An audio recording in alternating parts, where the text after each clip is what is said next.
मित्रांनो, fixed deposit म्हणजे सर्वांसाठीच फायदेशीर आणि गुंतवणुकीचा सुरक्षित मार्ग, जिथे पैसा जमा करून त्यावर मिळणाऱ्या व्याजामार्फत आपली कमाई होते किंवा आपली गुंतवणूक वाढते।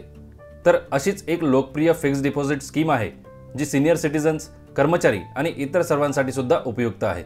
या स्कीममध्ये कोणाला खाते उघडता येते, किती रकमेची गुंतवणूक करता येते, व्याजदर, मॅच्युरिटी अमाउंट, स्कीमचे फीचर्स आणि नियम, तसेच टॅक्स बेनिफिट्स काय मिळतात आणि 3,000 ते 1 लाख रुपये वार्षिक या स्कीममधून मिळवायचे असतील तर तुम्हाला किती रकमेची इन्व्हेस्टमेंट करावी लागेल आणि इतर सर्व महत्त्वपूर्ण माहिती जाणून घेऊया आजच्या व्हिडिओमध्ये। सुरू करण्यापूर्वी चॅनलवर तुम्ही नवीन असाल तर लगेच सबस्क्राइब करा, बेल आयकॉन प्रेस करून ऑल नोटिफिकेशन ऑन करा, म्हणजे असेच उपयुक्त व्हिडिओज त्वरित तुमच्यापर्यंत पोहोचतील। नमस्कार मित्रांनो, सर्वप्रथम फिक्स्ड डिपॉझिटचे रूल्स आणि फीचर्स आपण जाणून घेऊ।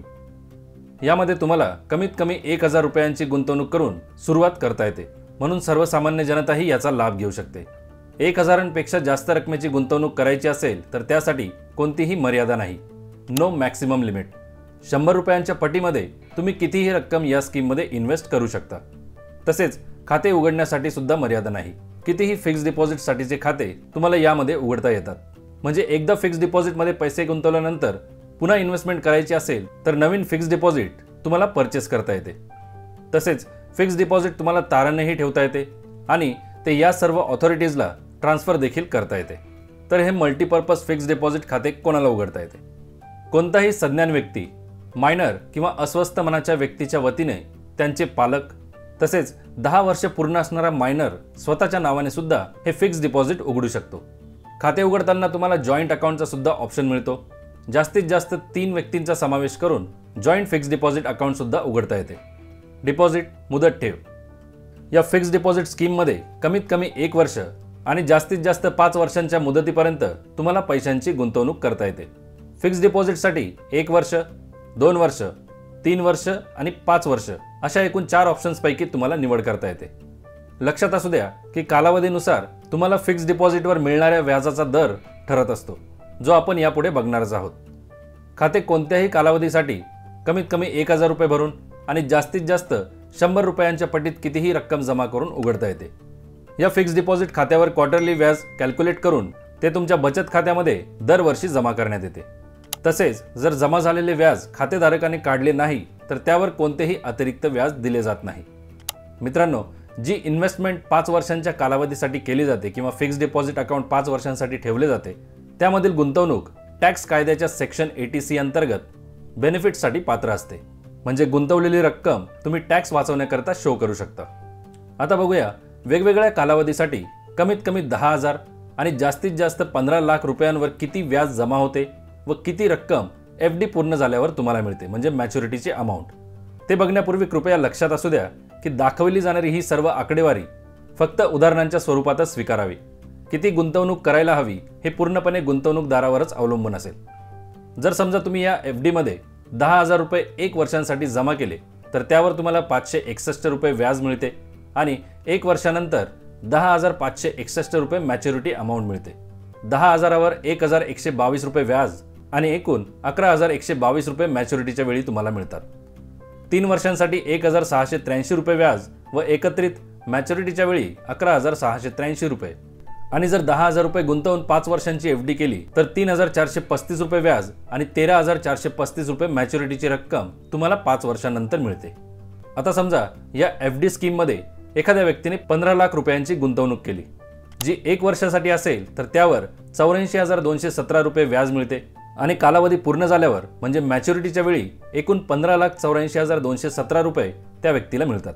तसेच FD जर 2 वर्षांसाठी केली असेल तर 1,68,434 रुपये 2 वर्षांसाठी व्याज आणि 16,68,434 रुपये मॅच्युरिटी अमाऊंट असेल।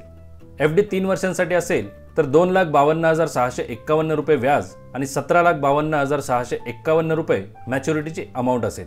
व समजा त्या व्यक्तीने 15 लाख रुपये 5 वर्षांसाठी या स्कीममध्ये फिक्स केले तर 5,15,265 रुपये त्याला व्याज मिळते आणि मॅच्युरिटीच्या वेळी एकूण 20,15,265 रुपये इतकी रक्कम त्याला मिळते।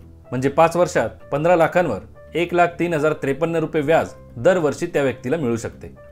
इतकी सर्व माहिती या स्कीमबद्दल आतापर्यंत आपण जाणून घेतली आहे, पण स्कीम आहे काय?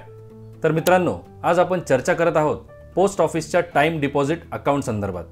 जी FD नाही तर TD म्हणून जास्त लोकप्रिय आहे।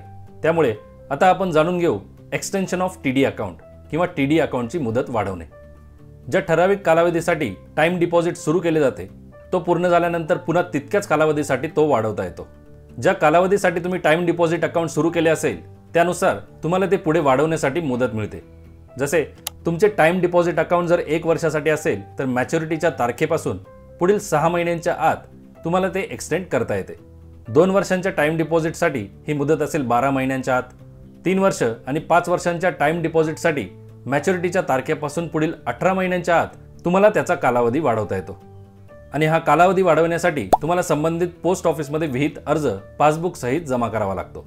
मित्रांनो, ज्यावेळी खाते सुरू केले जाते त्याच वेळी खातेधारकाला खाते एक्सटेंड करण्याकरिता रिक्वेस्ट सबमिट करता येते आणि मूळ खाते ज्या तारखेला मॅच्युअर झाले त्या दिवशी खात्यावर जो व्याजदर लागू असेल तोच व्याजदर वाढवलेल्या कालावधीसाठीच्या टाइम डिपॉझिट खात्यावर सुद्धा दिला जातो। रेट ऑफ इंटरेस्ट व्याजदर पोस्ट ऑफिसच्या टाइम डिपॉझिट स्कीममध्ये तुम्हाला कालावधीनुसार व्याज लागू होते।